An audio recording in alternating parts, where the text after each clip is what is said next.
നിലനിൽപ്പിനായി രേവതിയുടെ കാല് പിടിച്ച് നമ്മുടെ ശ്രുതി അങ്ങനെ പ്രിയ പ്രേക്ഷകരെ ശ്രുതിയുടെ കള്ളത്തരം ഓരോന്നായി അഴിഞ്ഞു വീണ് കിടക്കുകയാണ്.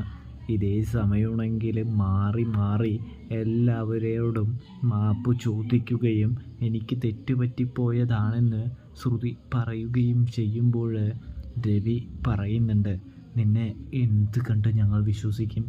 ഞങ്ങൾ ഇത്രയധികം നുണ പറഞ്ഞ് പറ്റിച്ച നിന്നെ എന്തിന് ഞങ്ങൾ വിശ്വസിക്കണം എന്ന് ചോദിക്കുന്നു. നീ എത്രമാത്രം നുണ പറഞ്ഞിരിക്കുന്നു. ഇന്നാൾ നുണ പറഞ്ഞപ്പോൾ ഞാൻ നിനക്ക് താക്കീത് തന്നതാണ്, പക്ഷെ നീ അത് ഉൾക്കൊണ്ടില്ല.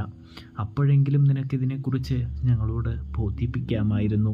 നീ ഞങ്ങളെ വിഡ്ഢിയായല്ലേ കണ്ടത്, വിഡ്ഢികളായല്ലേ കണ്ടത്, ഒരു കൂട്ടം വിഡ്ഢികൾ, അങ്ങനെയല്ലേ നീ ഞങ്ങളെ മനസ്സിൽ പറഞ്ഞുകൊണ്ടിരുന്നത് എന്ന് ചോദിക്കുന്നു.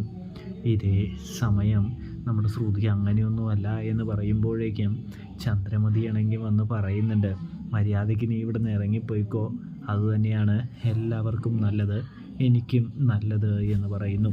നീ എന്നെ ആൻറ്റി എന്നൊന്നും വിളിച്ചിട്ട് യാതൊരു കാര്യവുമില്ല.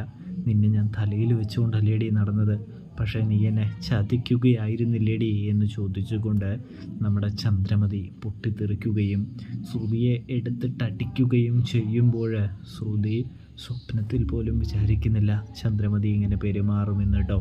ഇതേ സമയമാണെങ്കിൽ അഭയമായിട്ട് എന്ത് ചെയ്യുന്നു, നമ്മുടെ ശ്രുതിയാണെങ്കിൽ രേവതിയുടെ കാല് പിടിക്കുന്നുണ്ട്. രേവതി ഒന്ന് സഹായിക്ക്, നീ എന്നെ ഒന്ന് സഹായിക്ക് എന്ന് പറയുമ്പോൾ നമ്മുടെ രവിയാണെങ്കിൽ അതിന് സമ്മതിക്കുന്നില്ല.